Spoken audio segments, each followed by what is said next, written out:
Procedure है वो आपको मैं स्क्रीन पे समझाता हूँ। फर्स्ट ऑफ ऑल आपने आईरेस को ओपन करना है। आईरेस ओपन करने के बाद आपने ई पेमेंट में आना है। ई पेमेंट में आने के बाद आपने टैक्स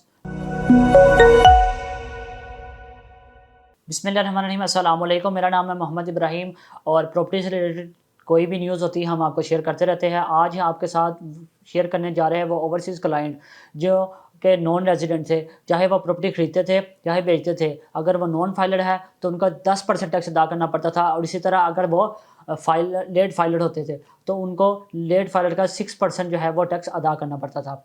तो इसी तरह न्यूज़ेज चल रही थी, एक नोटिफिकेशन भी जारी हुआ था कि हम ओवरसीज़ क्लाइंट को रिलीफ देने जा रहे हैं। तो इसी तरह ओवरसीज़ क्लाइंट को रिलीफ मिल चुका है। उसमें एक कंप्लीट प्रोसीजर आपके साथ शेयर करूंगा। फर्स्ट ऑफ ऑल आपके साथ कॉन्सेप्ट क्लियर करता चलूँ कि अगर आप फाइलर हैं, नॉन फाइलर है या आप लेट फाइलर है तो आपको 3% टैक्स जो है वो गवर्नमेंट को अदा करना ही पड़ेगा। लेकिन उसके लिए एक कंप्लीट प्रोसीजर है, वो प्रोसीजर से आपको गुजरना पड़ेगा। तो यानी कि अगर आप नॉन फाइलर भी है तो आपको 10% टैक्स अदा करते थे तो 7% की आपको जो है वो इसमें आपको छूट मिल रही है, आपका जो है माइनस हो रहा है। इसी तरह अगर आप लेट फाइलर है थे तो आपको 6% टैक्स अदा करना पड़ता था, तो इसी तरह वो रिड्यूस होकर 3% पे आ चुका है। तो इसकी जो है कंप्लीट डिटेल आपके शेयर करेंगे। ओवरऑल इसमें मार्केट में बहुत ज़्यादा इसका आपको इम्पैक्ट देखने को मिलेगा। ओवरसीज़ यहाँ पर एक तो इन्वेस्टमेंट करते रहे थे टैक्स की वजह से, जब वो कहते थे क्योंकि हम नॉन रेजिडेंट है, एक तो पाकिस्तान में रह भी नहीं रहे, तो इसके फिर भी हमें जो है वो टैक्स ज़्यादा अदा करना पड़ा था। तो एक तो ये रिलीफ मिलने की वजह से आपको प्रॉपर्टी में जो है काफ़ी इंशाल्लाह इन फ्यूचर में इसमें गेन भी देखने को मिलेगा, और आपको यहाँ पर प्रॉपर्टी सेल और परचेज़ में भी इजाफा दिन ब दिन देखने को मिलेगा। तो जो कंप्लीट प्रोसीजर है वो आपको मैं स्क्रीन पे समझाता हूँ। फर्स्ट ऑफ ऑल आपने आईरेस को ओपन करना है। आईरेस ओपन करने के बाद आपने ई पेमेंट में आना है। ई पेमेंट में आने के बाद आपने tax know on immovable property में आना है। उसके बाद आपने यहाँ पर जो है वो फर्स्ट जो आपको सेक्शन नज़र आ रहा है, इसमें आपने जो जिस भी सोसाइटी से प्रॉपर्टी ले रहे हैं उसकी डिटेल आपने फिल करनी है। उसके बाद आपने अगर आप सेलर है तो 236C आपने इसको क्लिक करना है। अगर आप परचेज़र है तो आपने यानी कि बायर है तो आपने 236K आपने जो है वो सिलेक्ट करना है।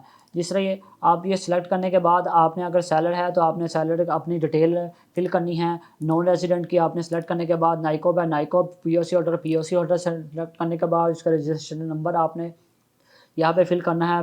अपना अपना नाम, आपने परसेंटेज ऑफ शेयरिंग और ईमेल पहले जो है वो जो ऑप्शन नहीं देखने को मिली थी, जिससे वजह से क्लाइंट काफ़ी कंफ्यूज हो रहे थे। अब ईमेल आने की वजह से ये तो आपको PSID भी ईमेल भी में भी मिल जाएगी, और इसके अलावा आपको SMS भी मिल जाएगा। इसके अलावा बायर की जिसे आप प्रॉपर्टी खरीद रहे हैं उसकी तमाम डिटेल आपने यहाँ पे फिलअप करनी है। एक्यूरेट डिटेल फिल करनी है, या आप जिस भी अदारे से जिस भी जगह से प्रॉपर्टी खरीद रहे हैं आप उनके ज़रिए भी ये फॉर्म जो है वो फिल करवा के PSID जनरेट करके, और इसी तरह मुतलका जो है वो टैक्स ऑफिस में जाकर आप वहाँ पर वेरिफिकेशन करने के बाद आप जो है वो आपको एक फॉर्म मिल जाएगा जो आपने सोसाइटी ऑफिस में जमा कराना है। सोसाइटी ऑफिस में जमा कराने के बाद आपको जो है वो इसमें टैक्स में रिलीफ मिल जाएगा।